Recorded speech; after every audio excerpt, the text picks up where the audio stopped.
제조원 한우물입니다. 보시다시피 대놓고 이렇게 사이트를 들어가면 넘버원 냉동밥이라고 써져 있고요. 2006년에 세워졌는데 매출은 925억으로 매출액도 점점 올라가고 있어서 계속해서 수요가 증가하는 기업이라는 걸 알 수 있습니다. 코스트코에서도 따로 취급을 하고 있고요. 제가 그동안 좋은 점수를 줬던 제품 라인업들 싹 다 여기서 만들었습니다. 귀하닭, 미트리 자이언트 볶음밥, 프라닭 볶음밥, 헬스앤뷰티 소복소복도 다 한우물에서 만들었어요. 이렇게 OEM을 많이 맡고 있는 회사에서 마진 한 단계를 덜 떼고 얼마나 잘 만드는지 궁금해서 이번에 리뷰를 해봤어요. 도던의 맛평가. 데리야끼 볶음밥. 볶음밥을 잘하는 중국집에서 굴소스 넣고 버섯 듬뿍 넣고 웍으로 볶음 맛입니다. 데리야끼 맛이라고 써져 있지만 이 맛은 아닌 것 같아요. 그것보단 매콤 알싸한 찜닭 맛이랑 굉장히 비슷해요. 준규빌더님의 귀하닭 찜닭 볶음밥. 이게 상당히 레전드 아이템인데 이 맛의 상위 호환이라고 생각하시면 됩니다. 매콤한 맛이 강하고 이게 버섯이랑 호환이 좋아서 계속해서 버섯이 씹힐 때마다 매콤한 맛은 중화가 돼서 매콤했다가 버섯쯤 나와서 리프레시 됐다가 반복해서 딱 제 취향인 맛이었습니다. 달달하고 매콤한 맛이 강한 편인데 기름 맛이 그 중심을 잡아줘서 메인이 확실하게 있고 다채로운 맛이 꾸며진다는 면에서 맛의 근본은 인스턴트한 맛이 분명히 있지만 밸런스가 상당히 잘 잡힌 볶음밥이라고 생각해요. 김치 차돌볶음밥. 흑자님께서 만드신 흑닭 차돌볶음밥 제가 먹어본 적이 있거든요. 그것보단 맛이 살짝 덜 진하고 일반 김치볶음밥보다는 진해요. 한스텔리의 김치볶음밥이 있는지 모르겠는데 아무튼 패밀리 레스토랑에서 나오는 김치볶음밥 맛이에요. 꽤나 기름지고 기름을 많이 둘러서 볶아버린 맛입니다. 매끈매끈하게 목구멍으로도 잘 넘어가고요. 우선 처음에 오픈하는 순간 고추장 볶음밥이라는 느낌이 나요. 그러니까 고추장 뚜껑 열었을 때 나는 향, 그게 나줘요. 고기 양은 충분히 즐길 정도로 들어가긴 했는데 얘는 닭가슴살이 들어간 게 아니라 말 그대로 김치 차돌 볶음밥이거든요. 닭이 들어가면 보통 맛이 연해져서 나트륨을 더 강하게 쳐야 되는데 지방질의 맛이 더 맛을 돋우면서 톡톡 튀는 맛을 구현해냅니다. 기존 닭가슴살 볶음밥만 먹다가 사실 이걸 먹으면은 상당히 인상 깊을 수 있겠다고 생각이 들어요. 맛이 어디로 빨려나간 것 없이 끝까지 유지가 됩니다. 차돌이 꽤나 질긴 편이긴 한데 그래서 메인 건더기로 차돌이 들어가는 조건에는 좀 어울렸어요. 이게 질기다 보니까 중간보단 살짝 작은 사이즈가 들어가는데 오히려 더 크거나 많았으면 빡빡하다는 느낌도 들었을 것 같아요. 대패삼겹볶음밥. 이게 전 일단 맛으로만 치면 이게 전설급이라고 생각을 하고요. 사실 한우물의 본캐는 이런 맛을 하는 게 아닐까라는 생각이 들었습니다. 제철 나물볶음밥을 먹는 느낌이고요. 딱 야식으로 양푼에다 밥 넣고 열무, 김치볶음밥, 고기, 나물 넣고 참기름 후하게 허허 돌려서 비벼 먹는 맛입니다. 그런데 여기다가 라면 스프 반 스푼 넣죠. 완전 향토적인 맛이 아니라 파는 근사한 맛이 됩니다. 처음 돌려서 먹었을 때는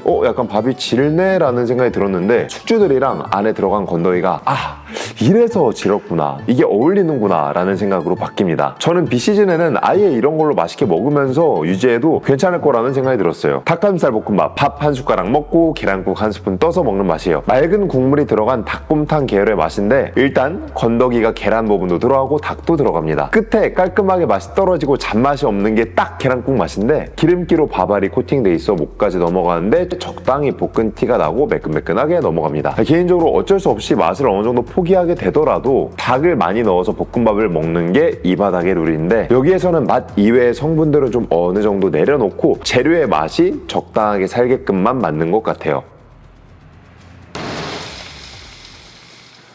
일단 무게 측정 바로 보시죠.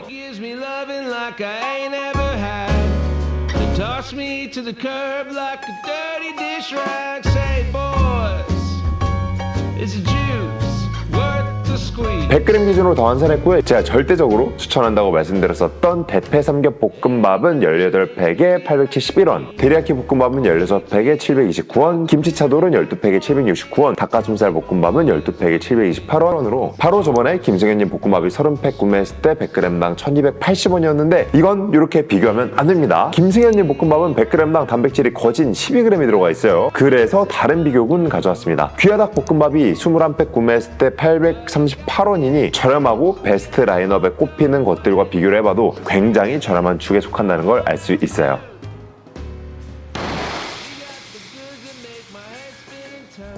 띄워드린 건 전체로 보여드리고 100g 기준으로 환산해드릴게요. 대패 삼겹볶음밥이 183칼로리의 탄수화물 25.3g, 단백질 4.6g, 지방 7g이고요. 닭가슴살 볶음밥 같은 경우에도 영양비가 단백질 지방 1:1이고요. 나머지 좀 고기가 들어간 것들도 대부분 지방이 많아서 이 정도면은 생닭이나 돼지고기 후지 중에서도 살만 들은 애들이랑 먹는 게 아니라면 그냥 비시즌에 유지어터용으로 먹는 게 정석일 것 같고요. 빡세게 하는 식단으로는 어울리지는 않는다 라고 말씀드릴 수 있을 것 같아요. 그래서 또 사냐고?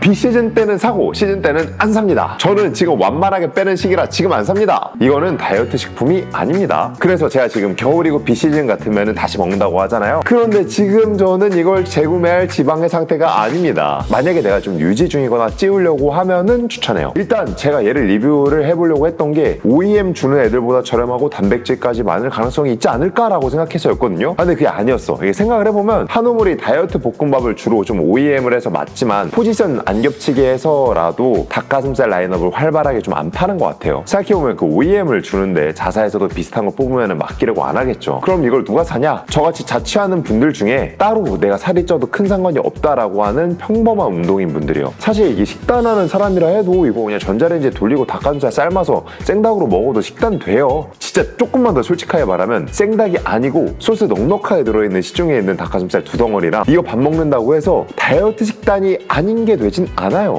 어차피 하루 총 열량 보면은 다 안 찹니다. 채널에 저처럼 좀 하드하게 하시는 분들이 많아서 벌써부터 따가운 댓글이 좀 의식이 되긴 하지만 전 모든 식단을 철저하게 지켰을 때 폭식만 하지 않는다면 크게 계산이 빗나가지 않는다고 생각을 해요. 누가 봐도 이 마케팅에 관심 없는 듯한 포장지는 확실히 우리가 저렴하고 맛있게 먹을 수 있겠다는 어떤 꿀템의 증표로까지 보이고요. 대패 삼겹볶음이나 대략기 볶음밥이나 너무 맛있어. 가격까지 마음에 들고 맛까지 정말 좋아서 일단 지금은 안 사지만 내가 조금 더 슬림해지고 유지할 때 좀 생각이 날 때 한 번씩 주문을 하지 않을까라는 생각이 들어요. 일단 여름까지 좀 바짝 빼보겠습니다. 충전 좀 보시죠.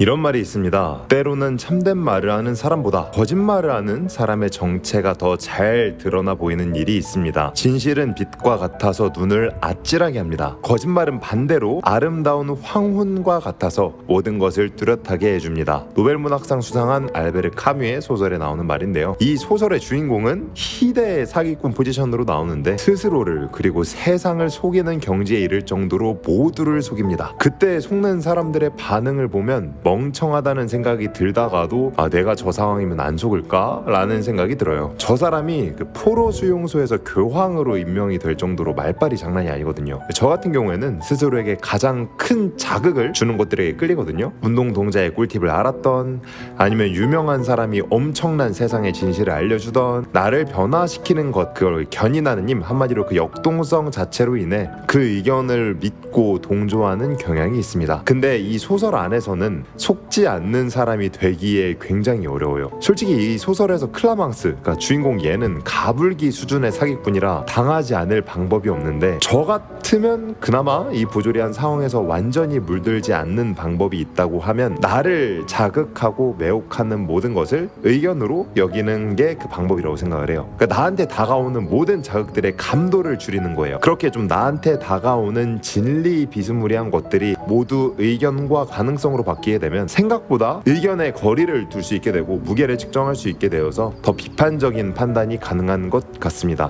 솔직히 이렇게 내 인생에서 소설책 보듯 모든 걸 거리감 두고 보는 게 말이 되겠냐 싶겠지만, 그 나를 향해 쇄도하는 모든 자극을 다 먹어버리면 배탈 납니다. 생각보다 해로워요. 이 말을 가만히 곱씹고 있자니 내가 살아가고 있는 의견의 세계에 대해서 좀 생각해 보게 되는 것 같아요. 오늘도 긴 영상 봐주셔서 감사합니다.